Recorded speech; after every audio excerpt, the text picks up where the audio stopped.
¿Por qué soy yo tan inteligente? ¿Por qué sé unas cuantas cosas más? ¿Por qué soy inteligente en general? Nunca he reflexionado sobre cuestiones que no sean tales. No me he disipado. Por ejemplo, no conozco de primera mano propia dificultades realmente religiosas. Se me escapa completamente hasta qué punto debería ser pecador. De manera similar, carezco de un criterio fiable para juzgar el remordimiento. Por lo que uno oye de él, no se antoja algo estimable. No querría dejar plantada una acción después de hacerla. En principio preferiría dejar fuera de la cuestión de valor el mal resultado de esa acción, las consecuencias. Si algo sale mal, muy a menudo se pierde la visión correcta de lo llevado a cabo. Un remordimiento me parece una especie de mal de ojo. Hacer honor a algo que ha fallado porque ha fallado se adecúa más a mi moral. Dios, inmortalidad del alma, redención, el más allá, todos ellos son conceptos a los que no he prestado atención, ni tiempo, aún de pequeño. Quizás nunca he sido lo bastante infantil para ello. No conozco en absoluto el ateísmo como un resultado, menos incluso como un acontecimiento. En mí se da por sentado, de forma instintiva. Soy demasiado curioso, incrédulo y orgulloso para conformarme con una respuesta chapucera. Dios es una respuesta de ese tipo, una grosería contra quienes pensamos. En realidad es solo una grosera prohibición que nos imponen. No penséis. Hay una cuestión que me interesa de un modo muy distinto, una de la que depende la salvación de la humanidad, más que de cualquier curiosidad teológica, el problema de la nutrición. Puede formularse así para el uso cotidiano. ¿Cómo tienes que nutrirte precisamente tú para alcanzar tu máxima fuerza? Tu virtud al estilo renacentista, tu virtud sin moralina. Mis experiencias aquí no pueden ser peores. Me asombra haber oído tan tarde esta cuestión, haber aprendido tan tarde la razón de estas experiencias. Solamente la completa inutilidad de nuestra cultura alemana, su idealismo, me explica hasta cierto punto por qué precisamente aquí he sido tan retrasado hasta rozar la santidad. Esta cultura, que arranca enseñando a perder de vista las realidades a fin de perseguir objetivos completamente problemáticos, llamados objetivos ideales, por ejemplo, la educación clásica, como si no estuviese condenado de antemano unir clásico y alemán en un solo concepto. Además, esto es gracioso. Imaginemos a un leipziense con educación clásica. Hasta mi madurez siempre he comido mal, moralmente hablando, impersonal, desinteresada y altruistamente a la salud de los cocineros y otros cristianos. Por ejemplo, debido a la cocina de Leipzig, negué muy seriamente mi voluntad de vivir durante mi primer estudio de Schopenhauer en 1865. Como forma de arruinarse el estómago y estar malnutrido, me pareció que la cocina citada resolvía maravillosamente bien el problema. Se dice que 1866 trajo un cambio en ese terreno. Pero ¿qué no tendría sobre su conciencia la cocina alemana en general? La sopa antes de comer. Todavía en los libros de cocina venecianos del siglo XVI se denomina a la tedesca, a la alemana. Las carnes demasiado hechas, verduras grasientas y blandas, la ruina de los pasteles que son pisapapeles. Si añadimos a esto la imperiosa necesidad verdaderamente bestial de los antiguos alemanes, y no solamente de ellos, de beber en la sobremesa, se comprenderá también el origen del intelecto alemán, las tripas revueltas. El intelecto alemán es una indigestión que termina en nada. Pero si se compara con la dieta alemana o con la francesa, también la dieta inglesa representa una especie de regreso a la naturaleza, esto es, al canibalismo, y contradice profundamente mi instinto propio. Se me antoja que da pies pesados al intelecto, pies de mujeres inglesas. La mejor cocina es la del Piamonte. El alcohol no me sienta bien, un solo vaso de vino o cerveza al día convierte mi vida en un valle de lágrimas. En Múnich viven mis antípodas. Tras reconocer que he comprendido esto un poco tarde, en realidad lo he vivido desde pequeño. Cuando era niño creía que beber vino y fumar tabaco eran de entrada solamente unas vanitas de jóvenes, y más tarde un mal hábito. Quizá el vino de Naumburgo sea el culpable de este duro juicio. Para creer que el vino anima, tendría que ser cristiano. Esto es creer lo que precisamente es absurdo para mí. Cosa rara, las pequeñas dosis de alcohol diluido me provocan un mal humor terrible, pero casi me transformo en un marino con dosis fuertes. De pequeño ya era yo valiente para esa valentía. Escribir un largo ensayo de disertación latina en una sola noche en vela y copiarla en limpio, con la ambición en la pluma de tratar de emular a mi modelo Salustio en precisión y concisión. Y verter sobre mi latín un poco de grog de gran calibre era algo que cuando era alumno de la respetable Schulz Porta no contradecía mi fisiología, y quizá tampoco la de Salustio, aunque sí la respetable Schulz Porta. Más tarde, a la mitad de mi vida, me decanté sin duda, y cada vez con más fuerza contra cualquier bebida espirituosa. Yo, enemigo por experiencia del régimen vegetariano, como Richard Wagner, que fue quien me convenció, jamás podría aconsejar con suficiente seriedad a todas las naturalezas más espirituales la abstención absoluta de bebidas alcohólicas. El agua basta. Prefiero los sitios donde se pueda beber de fuentes en todas partes. Niza, Turín, Sils. Siempre llevo conmigo un vasito. In vino veritas. En el vino está la verdad. También en esto parece que una vez más no estoy de acuerdo con todo el mundo sobre el concepto de verdad. Para mí el espíritu se desplaza sobre el agua. Unas cuantas indicaciones más de mi moral. Una comida suculenta se digiere más fácilmente que una frugal. El primer requisito de una buena digestión es que todo el estómago entre en actividad. Hay que conocer la capacidad del propio estómago. Igualmente hay que desaconsejar las comidas aburridas, las que yo llamo festines sacrificiales interrumpidos, los hechos en la mesa del anfitrión. No tomar nada entre comidas, no beber café, pues entristece. El té solamente es beneficioso por la mañana. Un poco y cargado es perjudicial, pero arruina el día entero si es demasiado flojo, aunque sea un poco. Cada cual tiene en esto su propia medida, a menudo situada entre límites muy estrechos y delicados. En un clima irritante no es desaconsejable comenzar el día con un té, sino que uno debería comenzar una hora antes con una taza de chocolate, espeso, sin grasa. Sentarse cuanto menos, no atender a pensamientos nacidos al aire libre y acompañados de libertad de movimientos, con los cuales los músculos también celebran una fiesta. Los prejuicios nacen en el intestino. Sentarse, ya lo he dicho, es el pecado real contra el Espíritu Santo. Al problema de la nutrición se vincula muy estrechamente el problema del lugar y el clima. Nadie es libre de vivir en todas partes, y quien debe afrontar grandes tareas que requieren todas sus fuerzas tiene sin duda aquí muy pocas posibilidades. El influjo del clima sobre el metabolismo, sobre su ralentización o aceleración, es tal que una mala elección del clima y del lugar puede alejar a cualquiera de su tarea e incluso escamoteársela. Jamás logra verlo. El vigor animal nunca ha crecido lo suficiente en él para alcanzar esa libertad desbordante en la dimensión espiritual, en donde una persona reconoce: esto solamente puedo hacerlo yo. La menor inercia intestinal, convertida en mal hábito, basta para convertir un genio en algo mediocre, en algo alemán. El clima alemán en sí basta para desanimar a los intestinos robustos e incluso los nacidos para el heroísmo. El tempo del metabolismo guarda una relación estricta con la movilidad o la cojera de los pies del espíritu. Efectivamente, el propio espíritu es solamente una especie de ese metabolismo.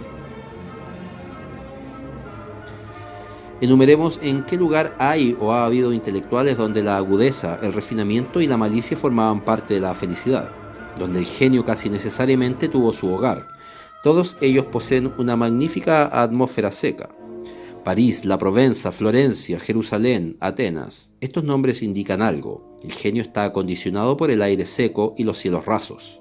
Significan un metabolismo rápido por la posibilidad de abastecerse una y otra vez de grandes cantidades de fuerza, incluso enormes.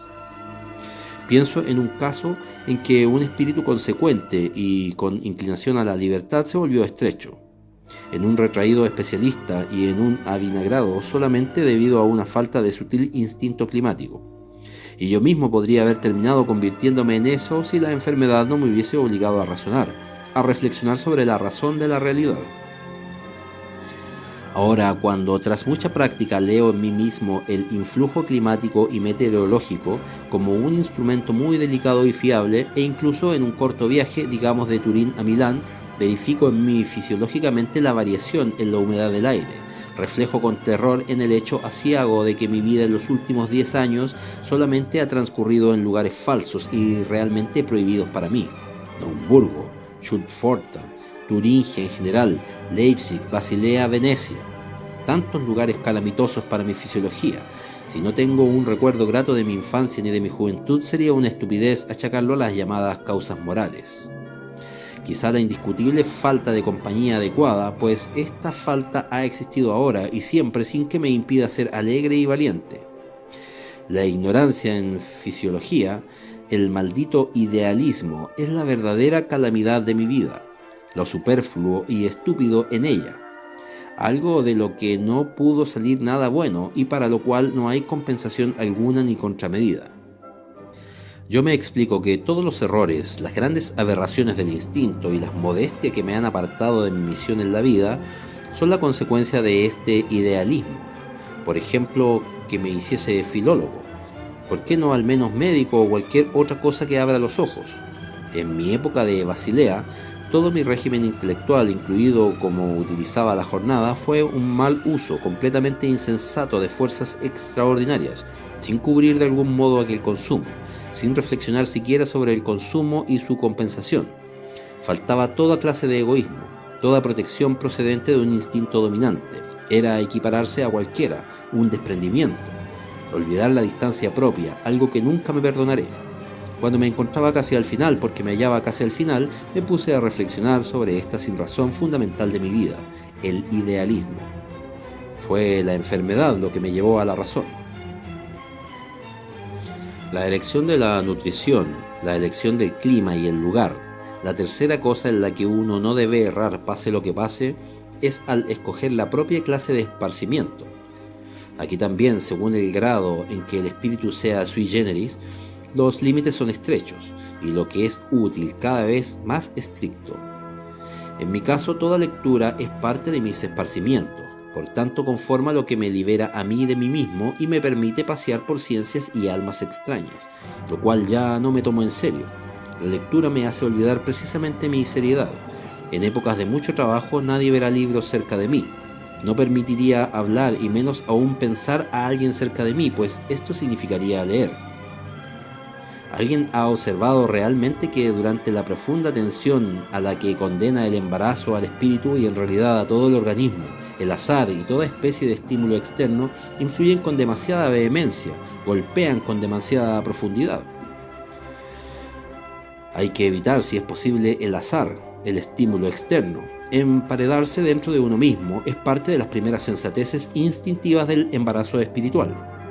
¿Permitiré que un pensamiento ajeno trepe en secreto al muro?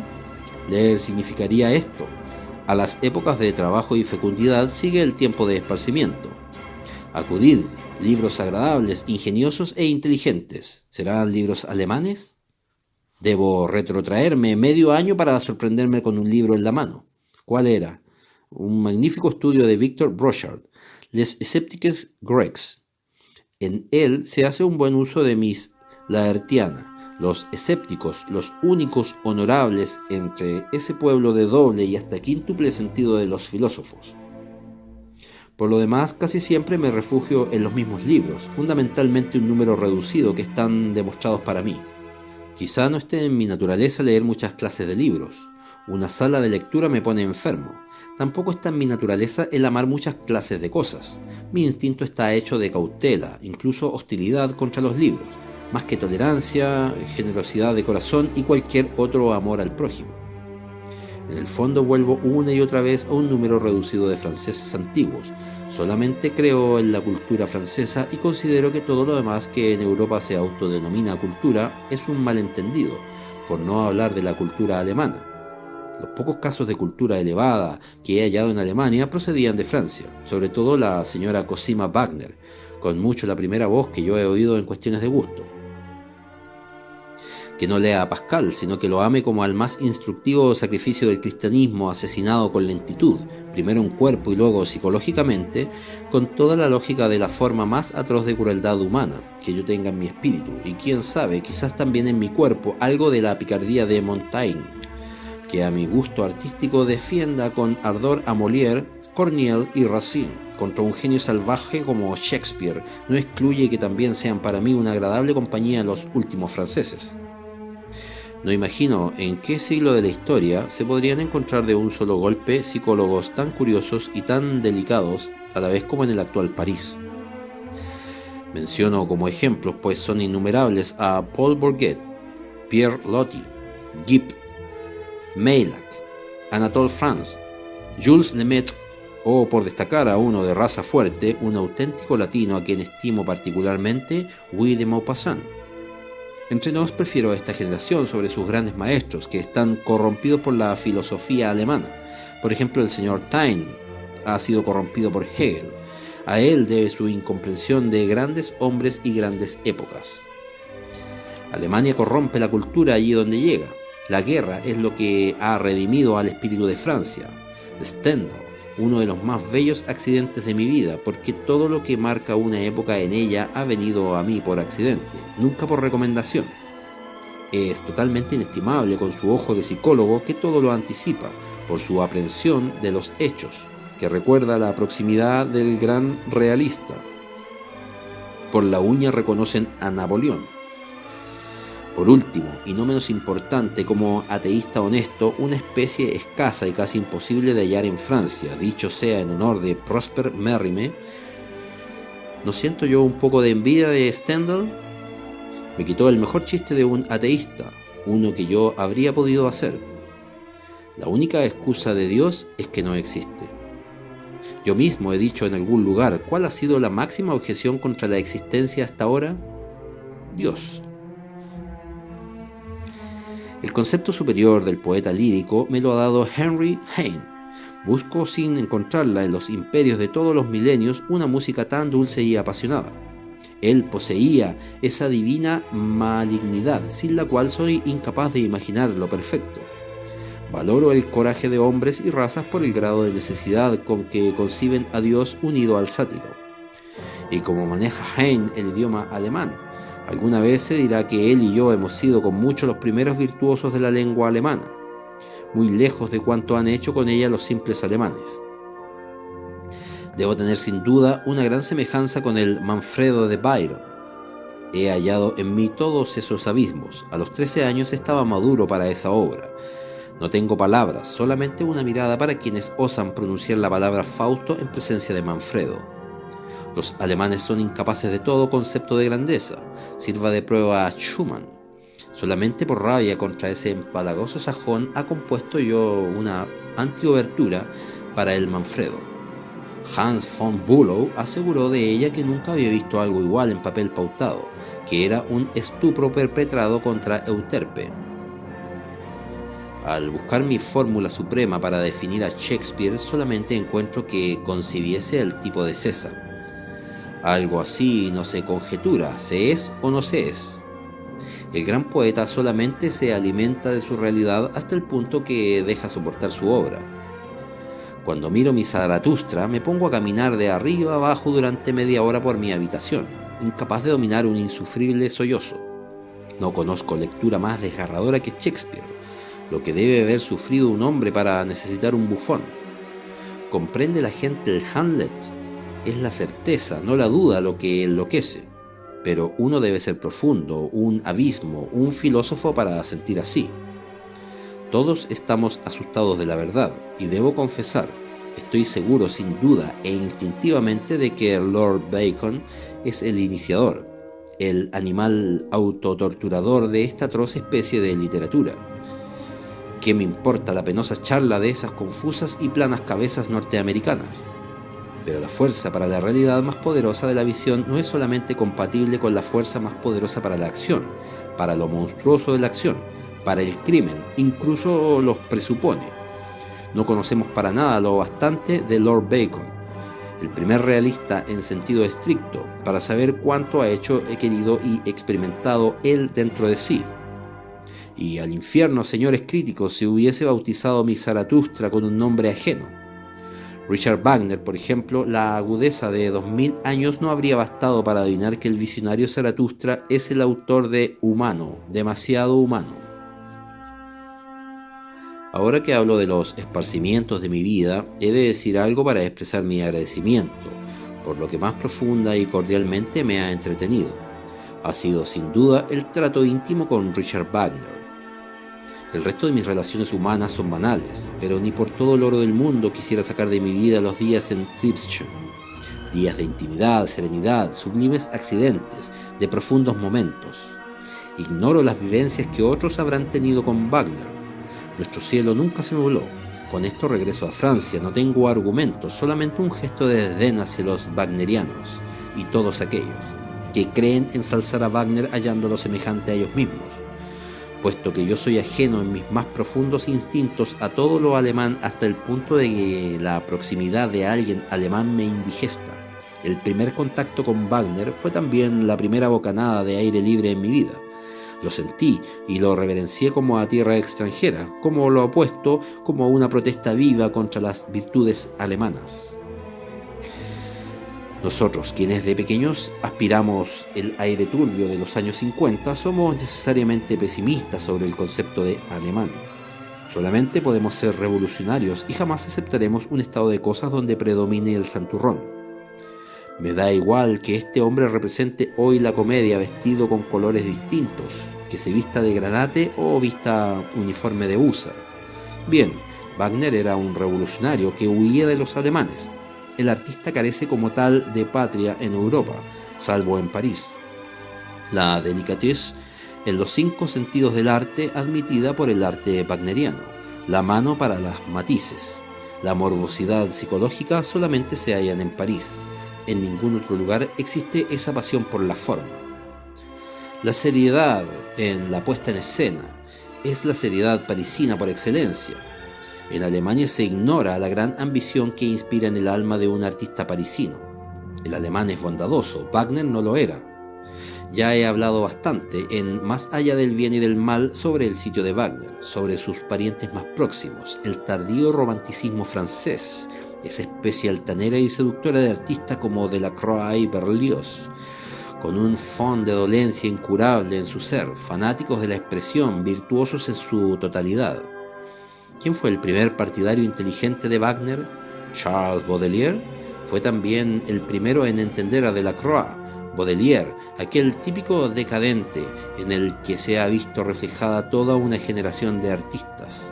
Quizá haya sido también el último.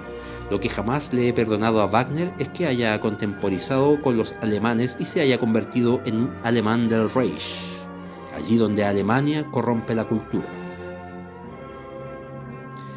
Teniendo en cuenta todas las cosas, yo no habría soportado mi juventud sin la música wagneriana, ya que estaba condenado a los alemanes. Si se quiere escapar a una presión intolerable, es necesario el hachís. En mi caso necesitaba a Wagner. Él es el antídoto por excelencia de todo lo alemán.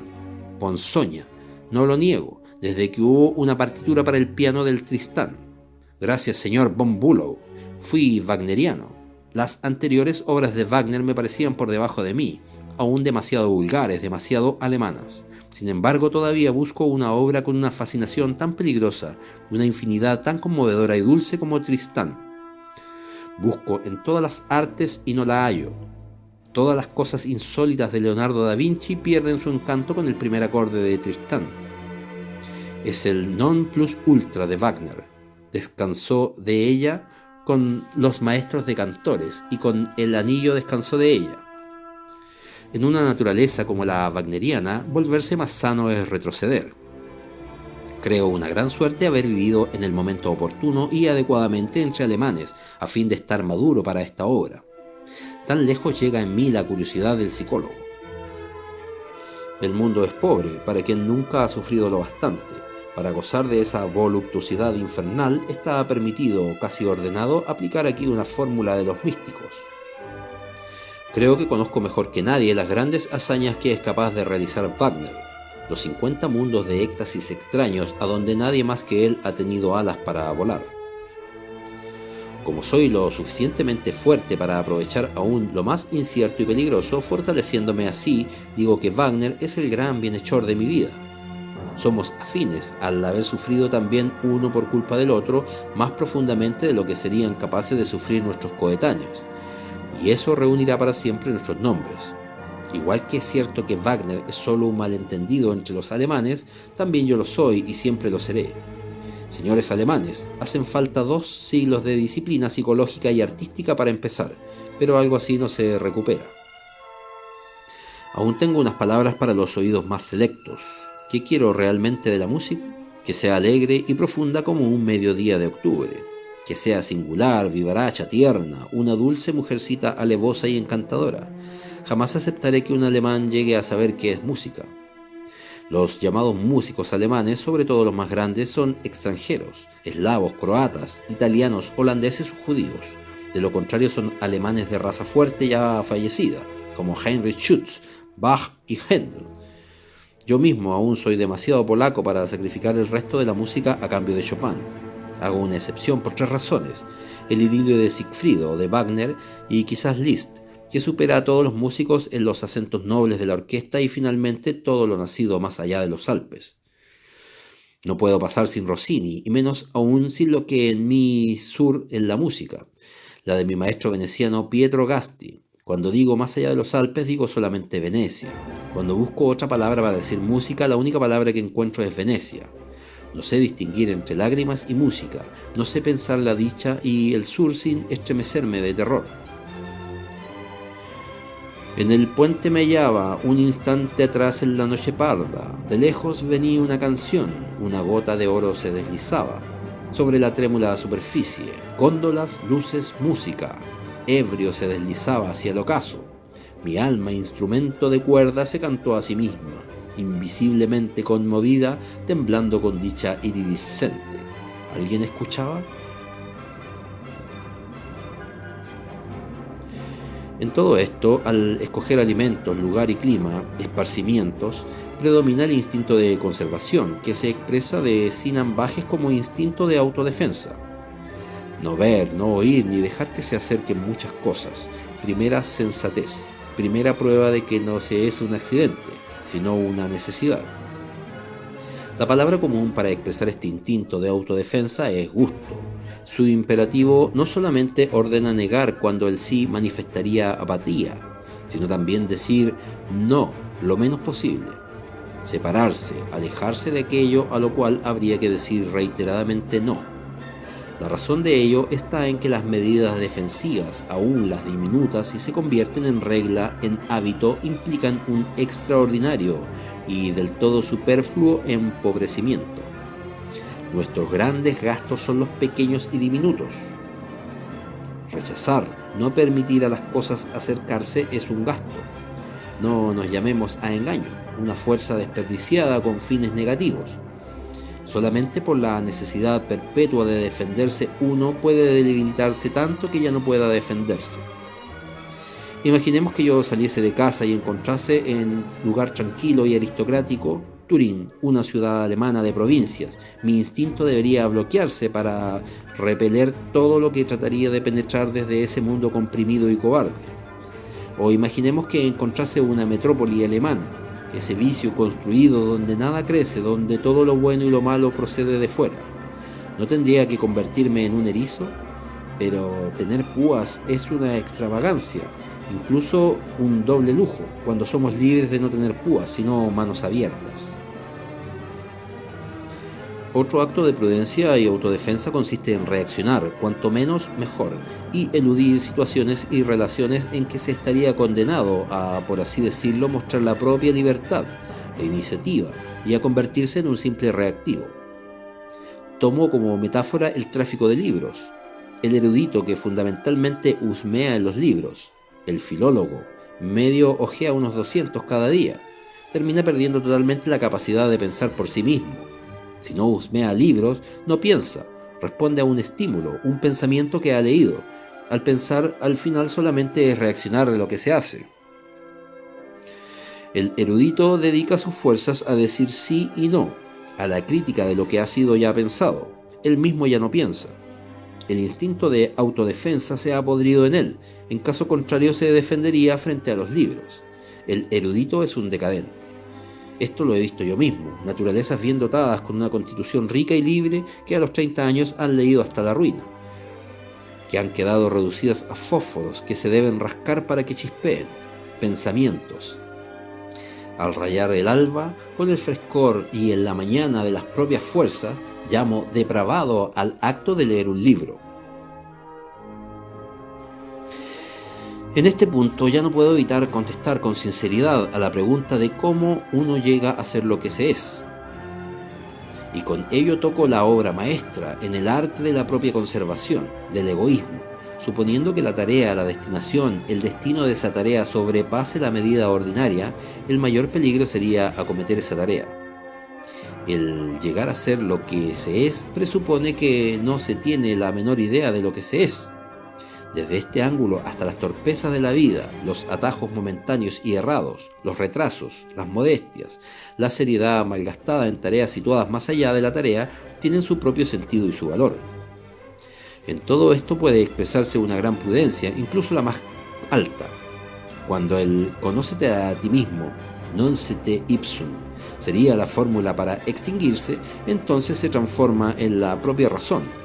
Olvidarse, malentenderse, empequeñecerse, reducirse y tornarse mediocre. Expresado moralmente, amar al prójimo, vivir para otros y para otra cosa puede ser una medida protectora para conservar la más vigorosa mismidad.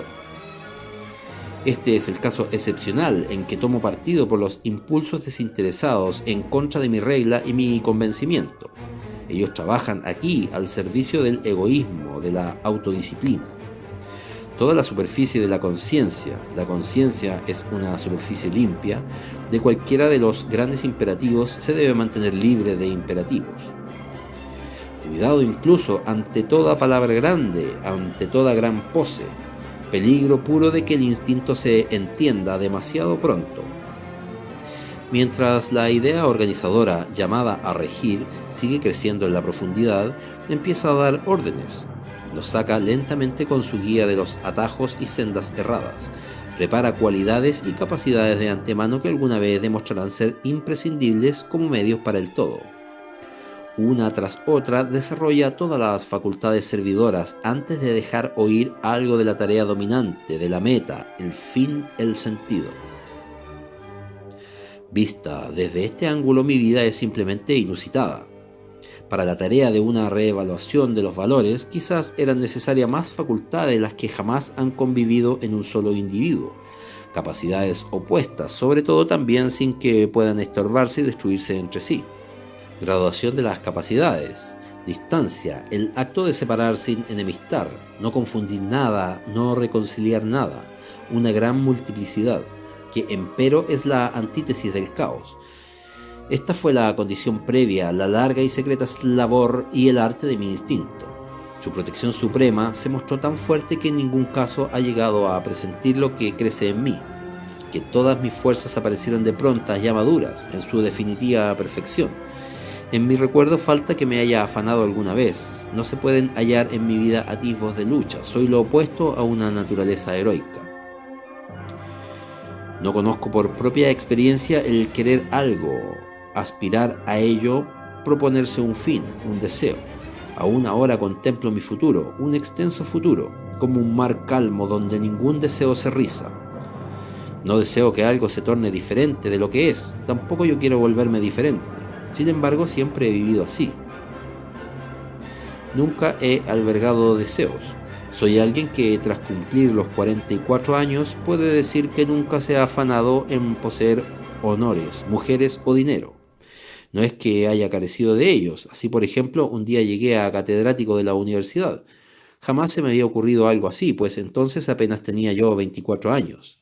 2 años atrás fui filólogo en el sentido de que mi maestro Ritschl me pidió mi primer trabajo filológico, mi comienzo de todos los aspectos, a fin de publicarlo en su Rijksmuseum Museum. Rich, lo digo con respeto, es el único erudito genial que he conocido hasta hoy. Poseía mi maestro esa agradable depravación propia de quienes somos turingios y con la que hasta un alemán se vuelve simpático. Nosotros preferimos los atajos secretos para alcanzar la verdad. Con estas palabras no deseo haber rebajado a mi cercano paisano, el inteligente Leopold von Ranke. Aquí es necesaria una profunda reflexión. Me preguntarán cuál es la razón última de que haya contado todas estas pequeñas y, según el juicio tradicional, indiferentes cosas. Me perjudico a mí mismo haciéndolo, sobre todo si estoy destinado a emprender grandes tareas. Respuesta: estas cosas pequeñas, nutrición, lugar, clima, esparcimiento, toda la casuística del egoísmo, son extraordinariamente más importantes que cuanto hasta ahora se ha tenido por importante. Aquí es necesario ponerse a cambiar lo aprendido. Aquello que la humanidad se ha tomado en serio hasta ahora no son ni siquiera realidades, sino ensoñaciones, o propiamente hablando, mentiras surgidas de los instintos malos de naturalezas enfermas y dañinas en sentido estricto. Los conceptos de Dios, alma, virtud, pecado, más allá, verdad, vida eterna. Pero se ha buscado la grandeza de la naturaleza humana, su divinidad, en esos conceptos. Todas las cuestiones de la política, de la organización social, de la educación, se han falsificado hasta ahora íntegra y radicalmente, porque se han considerado que los hombres más dañinos eran grandes, porque se ha aprendido a despreciar las cosas pequeñas, quiero decir, los asuntos básicos de la vida misma. Nuestra actual cultura es ambigua en sumo grado. El emperador alemán pactando con el Papa como si éste no fuese el representante de la enemistad moral contra la vida. Lo que se erige hoy no se mantiene en pie 3 años después. Si me mido por aquello que puedo hacer para no hablar de lo que viene detrás de mí, una subversión, una construcción sin par, tengo más derecho que ningún otro hombre a la palabra grandeza. Si me comparo con aquellos a quienes hasta ahora se ha honrado como a los hombres principales, la diferencia es obvia. No considero a estos supuestos principales siquiera hombres, para mí son la rebaba de la humanidad, engendros dolientes de instintos vengativos. Son solamente monstruos funestos, incurables en el fondo, que se desquitan de la vida. Yo quiero ser su opuesto. Mi privilegio consiste en poseer la suprema finura para captar las señales de instintos sanos. Carezco de rasgos enfermizos, no he estado enfermo ni siquiera en épocas de grave enfermedad. En vano buscarán en mí personas rasgos de fanatismo. No podrán demostrar en mi vida una actitud altanera o patética. El patos de la hipocresía no cuadra con la grandeza. Quien necesita adoptar actitudes hipócritas es un falsario. Precaveos de los hombres extravagantes, la vida se me ha hecho ligera, sobre todo cuando me exigió lo más pesado. ¿Quién me ha visto en los 70 días de este otoño durante los cuales he pergeñado sin cesar cosas de primera categoría, que ningún hombre ha hecho antes de mí ni hará después de mí con una responsabilidad para con todos los siglos venideros? No habrá visto en mí rasgos tensión, sino frescura y alegría. Jamás he comido con sentimientos más agradables ni he dormido mejor. El juego es el único modo que conozco de emprender tareas grandes, como señal de grandeza. Es un requisito esencial. Una compulsión, gesto sombrío, un tono duro de la garganta son objeciones contra la persona, y en especial contra su obra. No es lícito tener nervios. Sufrir por la soledad es una objeción. Yo solo he sufrido por el gentío. En una época muy temprana, a los 7 años, ya sabía que jamás me llegaría una palabra humana. ¿Me ha visto a alguien ensombrecido por ello alguna vez? Sigo mostrando la misma cortesía con cualquiera, incluso estoy lleno de afabilidad hacia los más humildes. No hay en nada de esto orgullo o desdén oculto. Las personas a quienes desprecio lo adivinan. Con mi simple existencia ofendo a cuanto tiene mala sangre en el cuerpo. Mi método para expresar la grandeza en el hombre es el amor fati. No querer que nada sea diferente ni en el pasado ni en el futuro ni por toda la eternidad. No solo resistir lo preciso, menos aún disimularlo. Todo idealismo es falsedad frente a la necesidad, sino amarlo.